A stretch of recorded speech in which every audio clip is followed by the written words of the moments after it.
When I was a kid, I was obsessed with Peter Jackson's Lord of the Rings trilogy. I watched the movies on repeat, played the games, and talked about it with my friends at school. Since my parents separated when I was very young, I would go visit my father every other weekend. My father, he was big into the outdoors. He loved to go for walks and help plant trees, go bird watching. So every time I would go visit, he would take me on a walk in the woods somewhere in Dublin. For an 8-year-old me, this was the most boring thing in the world. I couldn't understand why my dad wanted to do this, and I would much rather have been home playing my PS2.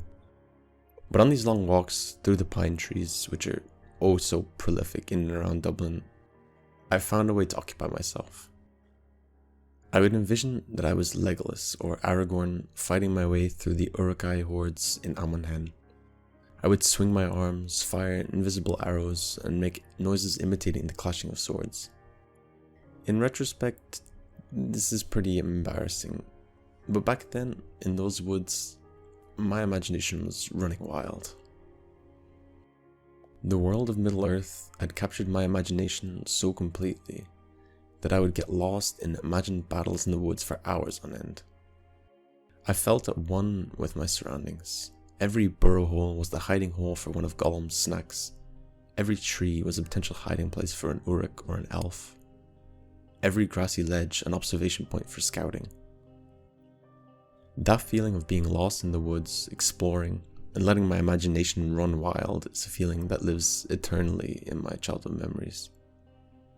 And those are feelings that can't possibly last into the blistering sobriety of adulthood. Nonetheless, something akin to this feeling of exploration and excitement awoke in me upon playing Giant Squid's The Pathless.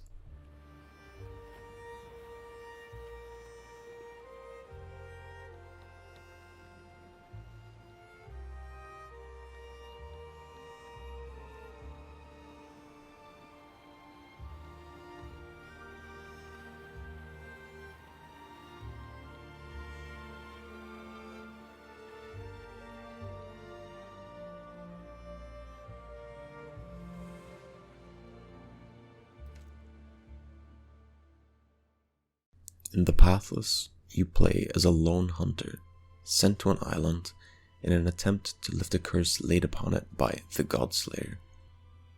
Upon your arrival, you are tasked by the Eagle Mother to help free her children, the Tall Ones, guardians of each area of the island, who have been corrupted by the Godslayer. Armed with your bow and the help of the Eagle Mother, you set out to find lightstones, which can be used to light the pillars dotted around the plains, allowing you to confront the corrupted Tall Ones and clear the island of the Godslayer's curse.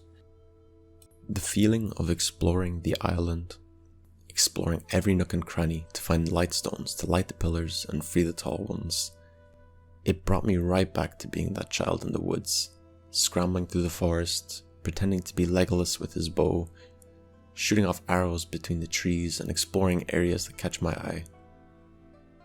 If you're like me, then at many times during your youth, you climbed up on top of something potentially dangerous just to see the view from the top. That's something I found myself doing time and time again in The Pathless. And it's something that's beautifully facilitated through the hunter's high jumping ability and the help of our little eagle friend. With these factors combined, you can climb more or less any object you can see whilst roaming the wild of The Pathless, even mountaintops, which in-game seem impossibly tall.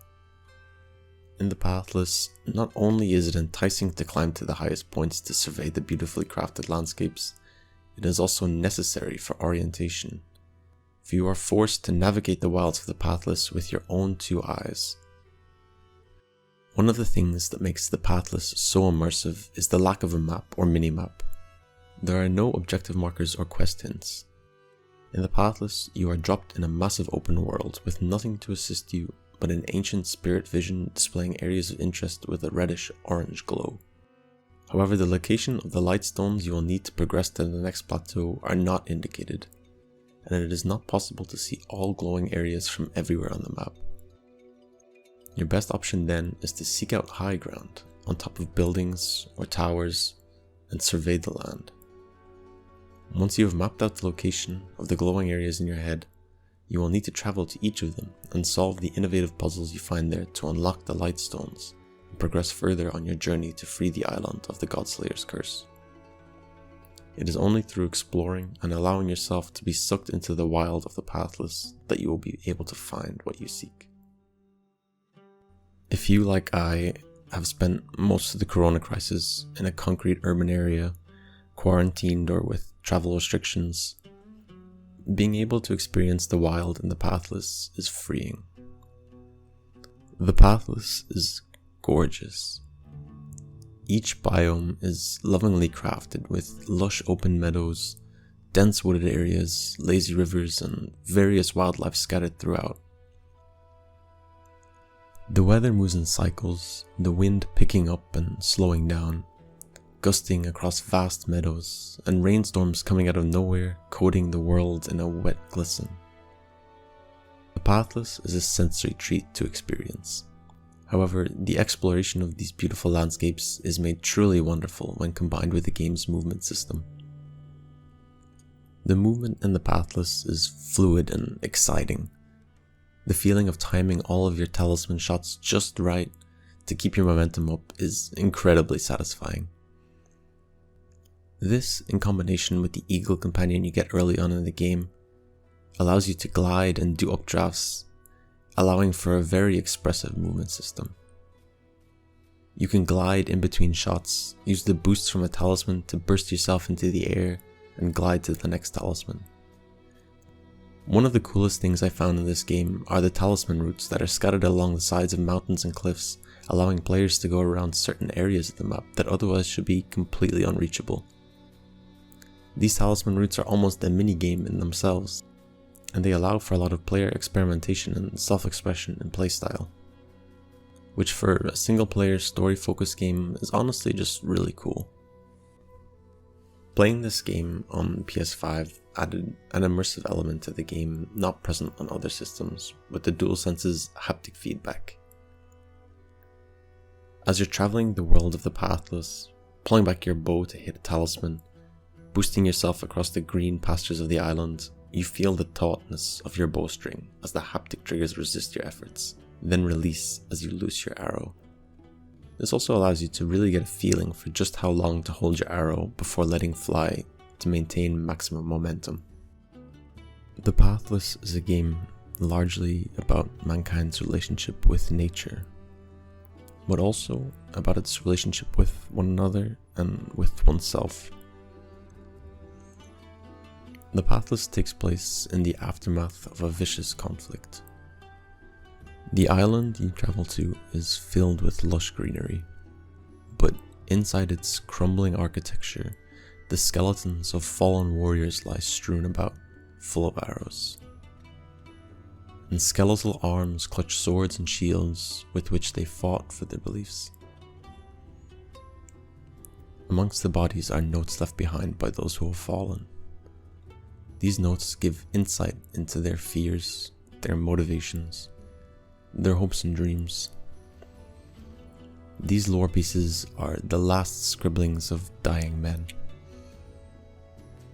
A desperate last attempt to seek forgiveness for their failure, or to chronicle their sacrifice in the name of the Godslayer.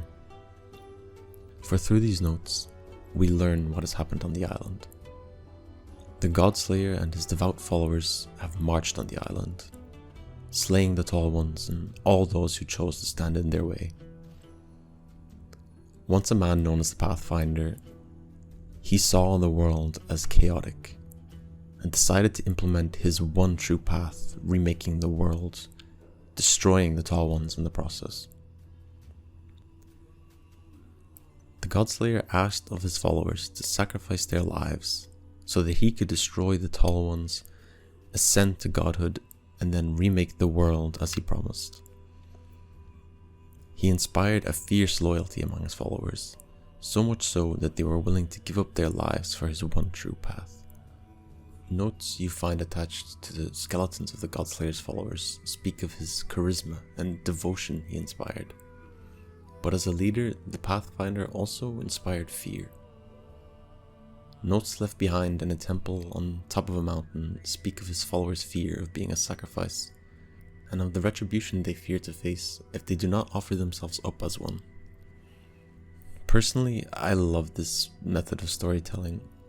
Standing on top of a snow-capped mountain in the ruins of a crumbling monastery, you read through the notes of dying men whilst the wind whistles sordidly past.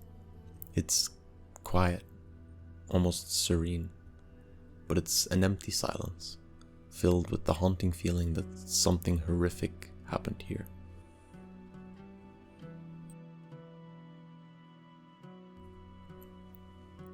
The Godslayer's opponents are anyone that stands in his way.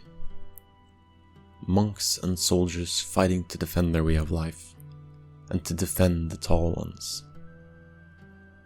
The Pathfinder is capable of turning good men into evil men, and brothers against brothers. A man who can corrupt both gods and humans. The Godslayer's design is fantastic, at once distinctive and menacing. The landscape is littered with the skeletons of great beasts and dinosaurs, a testament to the strength of the Godslayer and his followers. Upon the great tundra you find an enormous stone statue of the Godslayer, his sword stretching out into the distance, pointing the way for his followers. As I look down the length of the Godslayer's stone blade, I can't help but recall the Argonath from the Lord of the Rings, the great monument comprised of two enormous statues carved in the likeness of Isildur and Anarion, standing upon either side of the river Anduin. It's a parallel that I noticed immediately. It affords, in my mind, a sense of reverence, of infamy to the Godslayer. A man who has ascended to godhood. So much so that his followers build giant stone statues in his image. At the end of the Pathless, the hunter climbs to the floating island and faces the Godslayer. So desperate is the Godslayer to defeat the hunter and reach his goals that he warps into a giant skeletal beast, almost unrecognizable as the idealistic Pathfinder, his one true path causing him to stray so far from the man and idealist he once was. Before the Godslayer is vanquished, however, there is one final exchange between the two.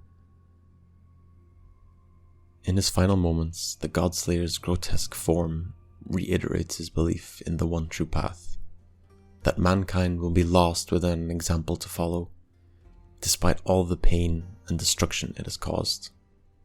In his dying moments, he is resolute.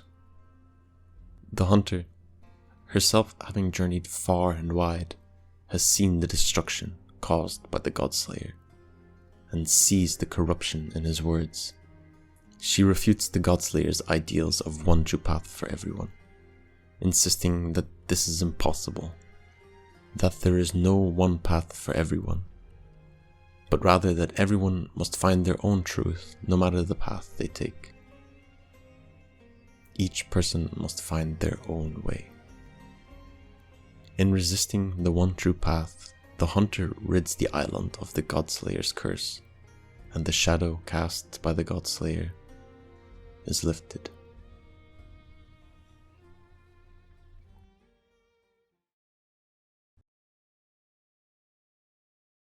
The Pathless, whilst being a beautiful and fun game to play, also has an ending that is worthy of its excellence.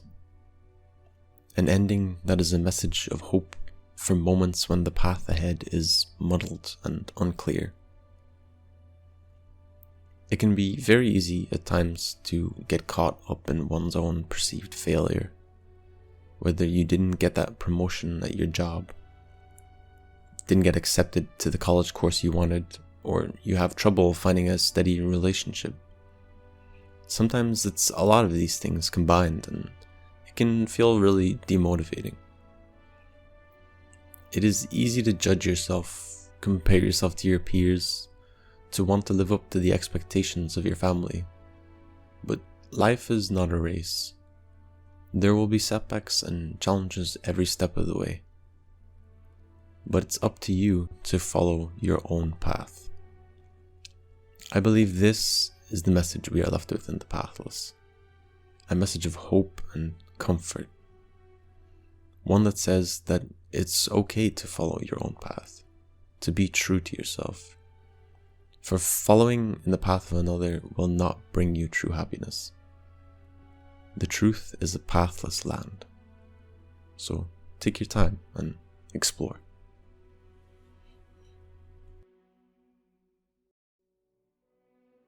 Hey, if you're still here, then that probably means this video was interesting enough to keep your attention for the better part of 15 minutes. I've never made a video like this before, or even really dabbled in video editing, but I'd like to make more. So if you enjoyed this video, let me know in the comments, or you can follow me on Twitter at @thufirck and share your own experience with the Pathless. Until then, take care and be safe.